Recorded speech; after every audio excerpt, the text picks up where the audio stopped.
Welcome to the Cap Planner podcast, where we dive into the dynamic world of private capital markets. Whether you're new to private market investing or a seasoned professional, this podcast unpacks the latest trends, insights, and opportunities shaping the industry. Featuring expert guests and deep discussions, Cap Planner is your go-to resource for staying informed and inspired. Hi, Jody. Happy Monday. Hi, Morgan. How's it going over there? You getting a little work done in your house? I'm getting a carpet runner installed because baby is on the way and the stairs are steep and I've only eaten shit down the stairs twice. So it's only taken me a couple of years to do this. And I I have mean, you've watched the only dog fallen eat down shit. the stairs twice. I have gone down the stairs twice fully. I watched the dog go down. But after the dog went down, I was like, that's it. Like this needs to be addressed. Yeah, they are steep. When I'm So there, I go down one step at a time. Well, actually, that sort of brings me to the falling and the injury stuff. So I was just reading this week. I've been reading a lot and seen it on Instagram about all these women who have had facelifts, and then other like celebrities who are saying, I'm not going to do it. And then you and I have had many discussions around people on the weight loss drugs and how what this is all doing. And I feel like, especially for women in business. And here we are in these videos. And you and I don't really do a lot in terms of our prepping ahead of time. Like, we're not big makeup wearers. And I mean, right. occasionally I think I go like this occasionally, like to pull my neck or something to see, because you could, I couldn't envision what it would look like, because you can tape. There is tape that holds things back. But I kind of figure that at this stage, and even for you, that being smart and having nice relationships and community and all of that is better than our industry doesn't require that we stay looking a certain way. Our industry, maybe not, but I think in general, there is. I mean, I don't go to any event and really see a woman who does not. Like, you notice when people look more put together and when they take care of themselves, like whether it's their hair is colored or they're wearing makeup or have the jewelry or the clothes together. Like, you do notice. Yeah, but And someone's made a I'm, conscious effort. yeah, somebody does make a conscious effort. I mean, I think what's tricky is that, especially like when you talk about the Botox and pieces like that, Mhm.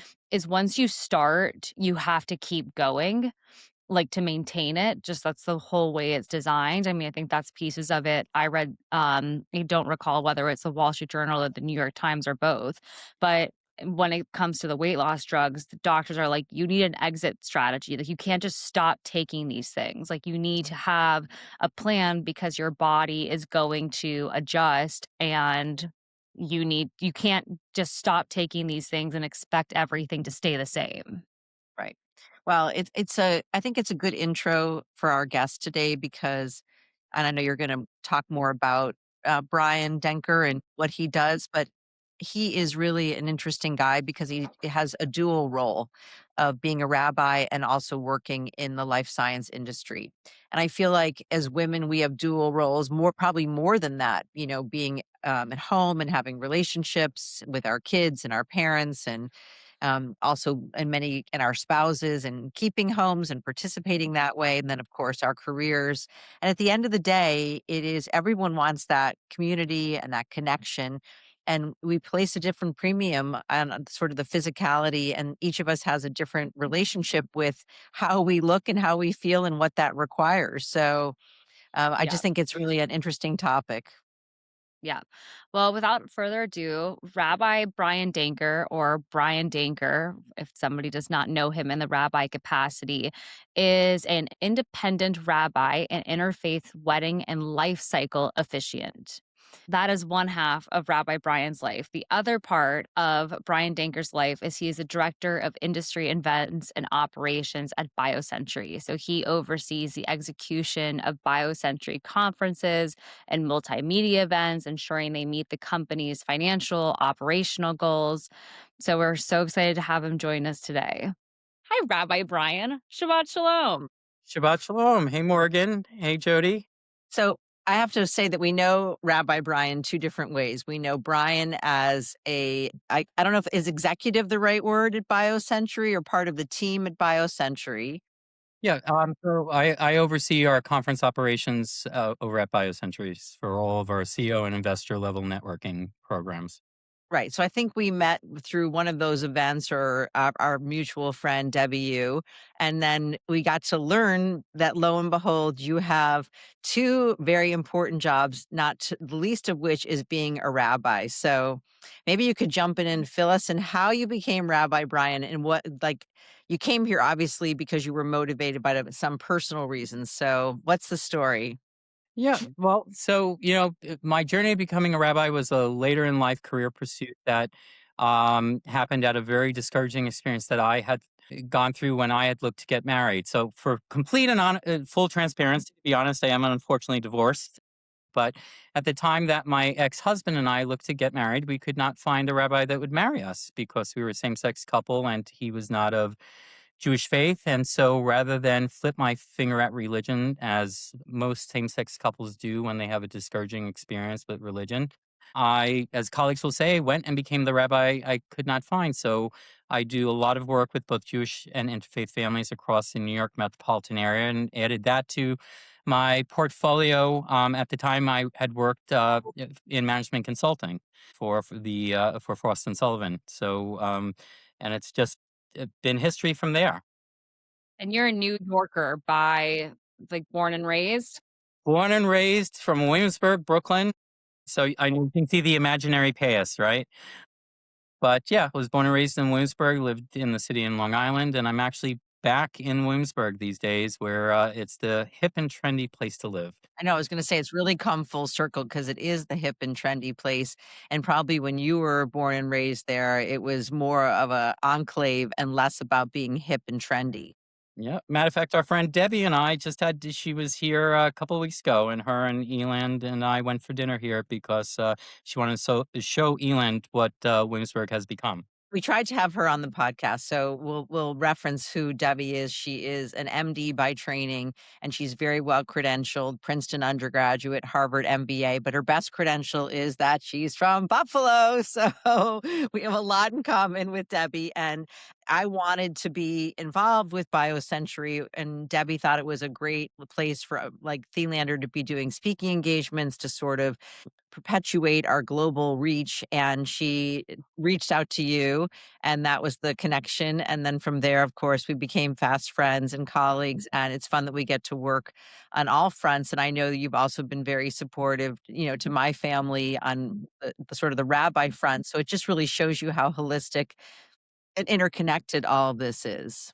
Absolutely. What I often like to say, when I take a step back and, you, Morgan, and I were able to spend time together in San Francisco for the JP Morgan Healthcare Conference. When you take a step back and look at what we do and what our life is about, I'd like to say, as it relates to me, for my day secular job, it's about helping to contribute at least a small part to bringing about hope and inspiration for people that are struggling or need some type of hope in curing illness and disease. So, really caring for people's physical well being. And then, as a rabbi, I straddle that with caring for people's spiritual and mental health and well being. So, it tends to align quite nicely.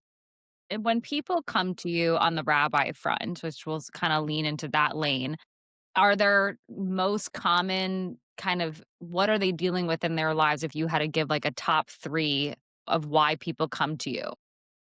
Oh, often, a lot of them are interfaith families. And so we still exist in a world where, while the world around us has evolved, religion, while it does evolve, is much slower to adopt. And so many of them have very strong identities, whether or not, they're Jewish or Catholic, they're Christian, and are looking to build a harmonious home where both faith traditions are respected, and there's only a handful of us, especially in the New York metropolitan area, that are willing to officiate at an interfaith life cycle. And then within that, a smaller segment that's willing to co officiate with another clergy. So I don't know if you had seen, I actually did an interfaith wedding this past weekend and co officiated inside of St. Peter's Church in Lower Manhattan. My view is that, our job is to meet people where they are. And so, obviously, how do you create a home that honors both faith backgrounds and traditions and what that looks like. And then, I think what other people that come to me struggle with is acceptance from the expanded family. Often, we exist in a world where people hold to very old school perspectives on things. Jody. Well, I mean, I obviously, I sit in a dual role as well, being a parent and also being Jewish and also being a CEO of a company, and I have learned more acceptance is definitely I feel like in the short time that you and I have known each other, that your words have been of wisdom have been very impactful, and I think it's great because it's never too learn to really move forward and to look at things differently. And I love how you combine the fact that this is where sort of your range is in that you have a perspective and sort of a mantra about how you're thinking about your life and the way you want to contribute. And on the BioCentury side, it's really more about you talked about like life sciences and healthcare. So tell us what that organization does. Sure. So I like to say that we're a biopharmaceutical business intelligence firm. And so, as you're familiar with, we have really three core pillars to our business. The first is all of our deep dive analysis that our editorial team and team of analysts cover, everything having to do with the development of therapeutics and medicines around the globe. We have our proprietary business intelligence platform that's really a searchable database on deal flow. And, we bundle that in terms of a subscription based model. And then we have all of our CEO and investor networking opportunities. So, how do we bring together everybody involved in the development of therapeutics to advance opportunities to, get into clinics faster, get medicine and drugs into people's arms? And It's all about patient care. it's about patient care. It's about, finding hope that science can heal, and how to develop leadership, right? To lead from the front line and developing innovative approaches to medicine. Yeah, it's a nice community, and you do cover it full circle where you do have that end-to-end solution, whether somebody's looking for the deal flow or somebody is entering the life science market for the first time and they're looking to connect with people. And then from there, obviously, the in-person events are just a complete different ball game than what it is online. But it is, I mean, from somebody who has been to a number of BioCentury events and has also had the privilege of speaking at the BioCentury events, they really are one of a kind. Well, it's Yeah, all about community, no question. And I love the fact that with you, Brian. Okay, so I once, when we were not once, last year when we were in the UK, we were at an event at Cambridge and somebody was upset and they were talking to you and you were in your role at BioCentury, but you could also see that you were a spiritual man, probably better than somebody else. And somebody was upset that because sort of a crazy thing, but the event was so well received. So it was busy and they didn't feel like they could get in the right seat or that they were able to have the right ease to move around the event. And you were so calm. So you must use both of your hats literally.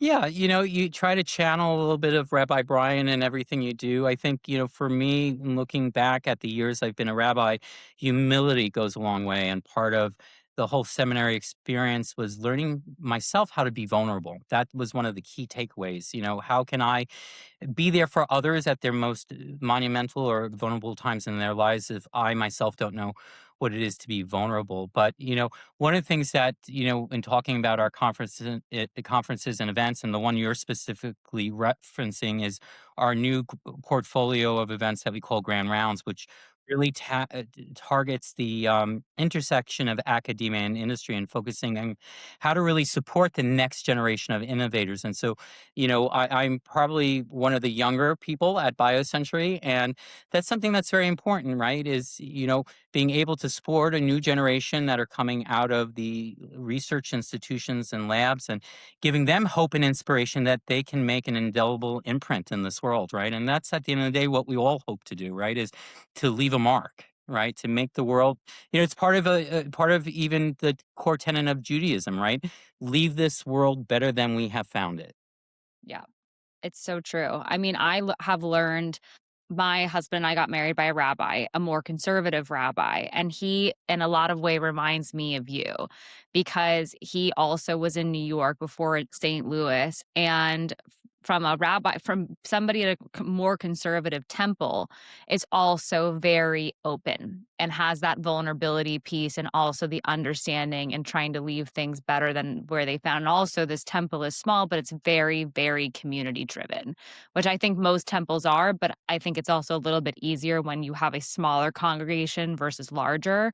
But I think my question for you is really, so how old were you when you went to rabbinical school? Ooh, I was in my early 30s. Okay. And so, it was, and that was scary, right? When you're out of school for a while, it's tough to go back, but you do it with purpose. One of the things, growing up in Williamsburg, I come from a family that was not as observant enough to really be accepted into the community in which we live. So we experienced Judaism from the periphery of our neighborhood.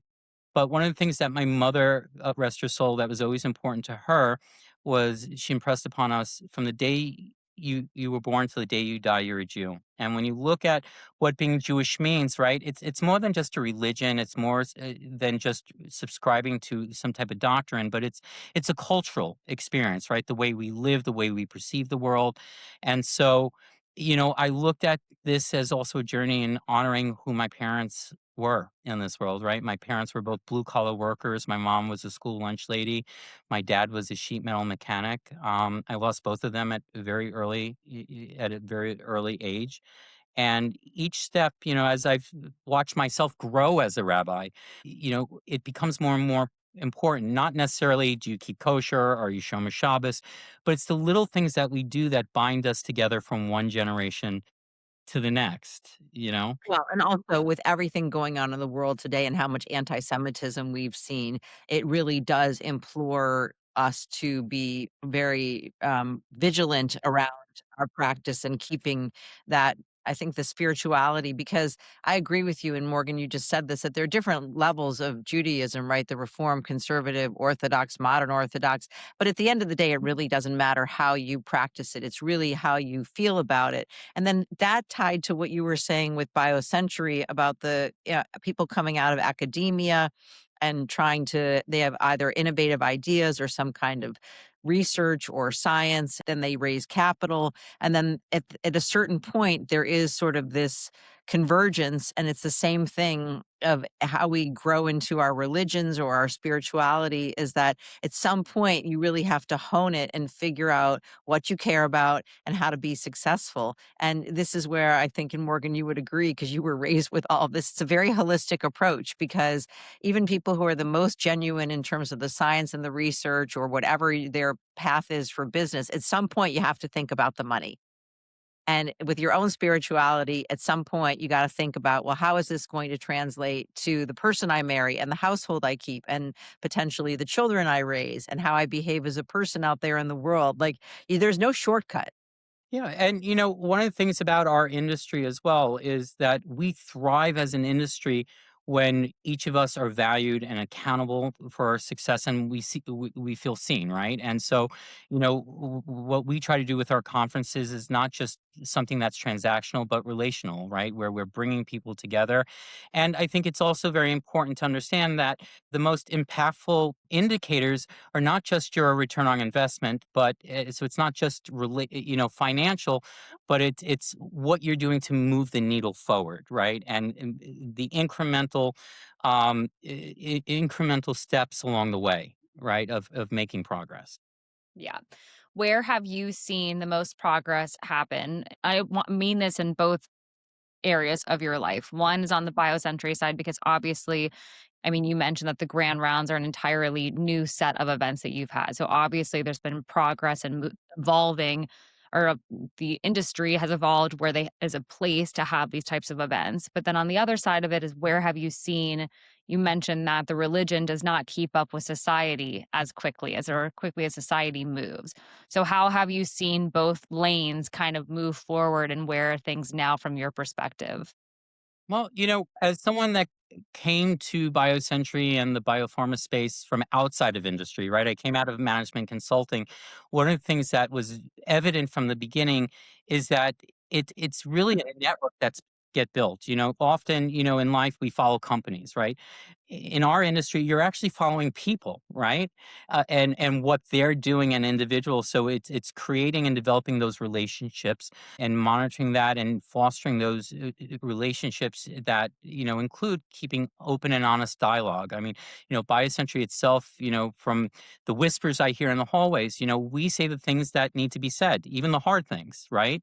And so there's a level of transparency that takes place that builds credibility. And you do that in the same way in being a rabbi. When I meet with families and couples, I always say, I'm not a rent a rabbi, right? And if you're not affiliated, I mean, you're if you're there to not be part of the whole cultural experience, and even though sometimes may not saying something may not be the most popular thing, but it needs to be said.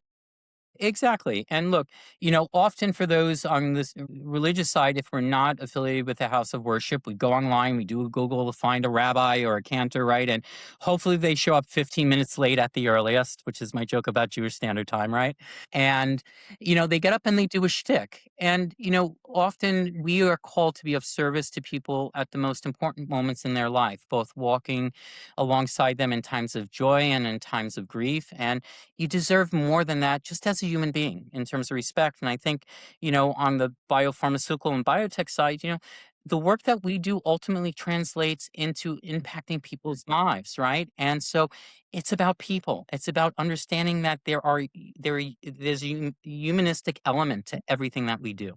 I know we Yeah. wish sometimes that business wasn't personal and we didn't take it so personally, but we do. And we also, there's a Jewish saying, or people say this, I don't know if it's a Jewish saying, but you're only as happy as your least happy child. And so there's a lot of these personal relationships and business relationships that do matter. And I think there is a part at which you do have to remove yourself a little bit. I mean, listen, I've run a company for 30 years, and last I checked, well, Morgan, you did change your name, but your maiden name is Thielander and the Thielander business, and it stands for something, and it stands for relationships and the fact that we're trustworthy. And at a certain point, though, we wanted to make sure that the business was not just friends of Jody anymore, but we wanted to extend past that, but that the name garnered trust and respect. But it's the same way that, I think about having raised my children, is that when they went out in the world, I had a responsibility as a parent, and that didn't always mean that I said things that they liked or that I was, the person in favor, but there were certain things that needed to be said and done. And I think it's all a mindset. Well, Jody, I will say this. You have not heard this from me, but I can tell you that your family has in your absence. And that is one Whether of they're the key complaining about me behind the scenes, that my le- mother. One of the key lessons my mother left with me in this world that sticks with me to this very day. My mother used to always say, a mother can take care of 12 children, but 12 children cannot take care of one mother, right? And being a parent does not come with a book of instructions. Neither does being a child. Neither does being an executive, right? We wake up every day. We try to do the best that we can to reach our greatest potential, to be as successful and impactful as we can be. And that crosses over to being a mom, to being a kid, to being the CEO of a company, to being a researcher in a lab, right? It's all about doing the best that we can with what we have. Morgan, are you scared now that you've heard all this? Because now you're sitting here as a No. child and an executive and as a mother to be. So, how are you taking all of this? Honestly, the things that scare me the most are the things that are completely out of control, like something really bad happening, like somebody's health or something that you really can't solve in some way. And I think, Rabbi Brian, even you've had loss, right? I mean, everybody's had loss in some way, shape, or form. And that's really the piece where like it's so final. But I've definitely been on, I think what's always interesting about the Judaism piece in particular is to be Jewish does not require you to believe in God. Like the more Jewish, like you do not have to, that is not a requirement, and I also think the recruiting piece of it is so interesting because we are not a You don't religion who goes out and proselytize. like, right, exactly. So, all these pieces though, but I always think about it where I was not I would obviously my mother's on the phone, my mother and my boss, but I was not raised in a particularly religious household, but we were a very Jewish household in the principles and the way Spiritually.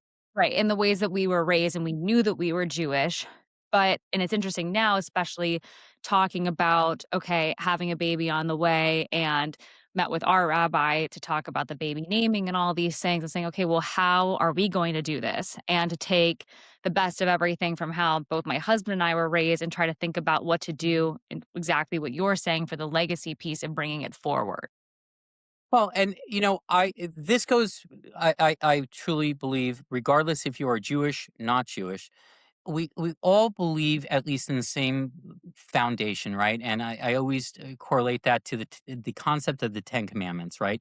The first five is about believing this journey that we call life is about something larger than ourselves, and the second set is about how and what we do for other people, right? And so as long as you're aligned in terms of that mindset, it really doesn't matter kind of how that evolves and what that looks like. And I always tell the story, if you ever came to my home growing up for Passover, there would be a kosher brisket on the table.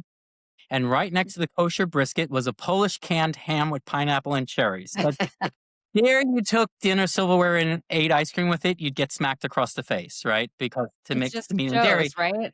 I mean, like Right. my, it's interesting because my when I went to preschool, like a Jewish day school, and God, my I can't believe you're I'm a telling this story. This is hilarious.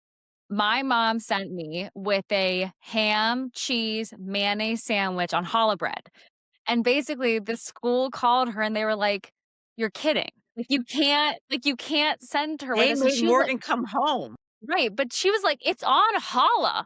Like, what's the big They're like, "You deal?" can't have Like, a ham, cheese, and mayonnaise sandwich." And I'm like, who knew? I didn't get the memo. And not only did they like not let Morgan eat it, but they made her come home. I do remember that. I'm like the kid even now, like, I haven't really had many pregnancy Clearly, cravings that was except for traumatic, Morgan, because you're it still talking was. about it. Except for, like, a chocolate sprinkle donut, like, I will be very well versed in every chocolate sprinkle donut in the St. Louis area by the time this baby's out, but I feel like I am such a mayonnaise person, like, I made a sandwich yesterday, and it had all sorts of things on it, but all I know is that there was so much mayonnaise Yeah. coming out of it on the sides, and then also, like, the side of the tablespoon of mayonnaise to dunk whatever fell out of said sandwich, so some Well, things look, don't ever change. my home just happens to be kosher by default because I'm going to date myself here, but I've been a vegetarian for 35 years. But outside the home, everything's fair game. Yeah, well, that's where, I think this is a good way maybe to wind up is that, there is a certain thing in the Jewish religion about life goes on and we move forward and we're not we like when someone passes, and I know you've had some loss this last year, Brian. And of course, we stayed in touch during that, and you're really an amazing person because you do want to grieve, but you also you move forward. And with that, when something is hard, then you figure out what to take from that you can learn. And it's really no different than being an entrepreneur, because part of being an entrepreneur and really being anybody who's in business or has a career or has experiences is sometimes it sucks. Sometimes it is hard. And sometimes you do have a couple of blows that really don't feel good emotionally. And you have to have that perseverance. And I think that's sort of the strength that ties all of us together, is that you do have to move forward and you've got to believe in yourself, and you cannot let, when the going gets tough, that saying of the tough get going, it's true. Yeah, I look, is about showing up and it's being present and, this journey as I refer to that we call life is never a straight road, right? And so often sometimes you have to learn to compartmentalize, but life's work is helping to invest in people and not just in companies and investing in your future. And time continues no matter what, and so you have to figure out ways to show up, to be present, to be grounded, and to keep an eye on on what's ahead. There is a reason I always say that you need a rear view mirror to look backwards, right? Yeah, even though you're not going in that direction, it's still good to know where you've been to know where you want to go. Which I think is, leading into the next part of it is that what is ahead for both you on the BioCentury front and then what is also ahead on the rabbinical side. Sure. So once we're done here, I need to get ready because I'm filling in for a colleague this evening at Infused Shabbat up in Harlem. So it's exactly what you think it sounds like. So Sounds like don't my expect to type of see. Shabbat. Yeah, Well, that sounds like fun. I if wish we if lived closer because I would totally be your side hustle. Yeah, so I'm doing that, and I'm looking forward to hopefully seeing you guys. As you know, I'm heading out to Seoul, Korea in a couple of weeks for our East West Biopharma Summit, and then on to Prague for our annual Bioequity Europe, and then I believe we're also seeing you Seattle. guys in Seattle for Grand Rounds US that we're working on this year in cooperation with the Allen Institute. That's great. Very Well, as exciting. Morgan said when we started out, Shabbat Shalom. It's Friday afternoon, and we're going to wind up for our discussion with you, which was always such a treat. And we adore you, and very lucky that you joined us today. Thank you guys for having me, and always a pleasure to be with you guys. And I can't wait to see you guys again soon.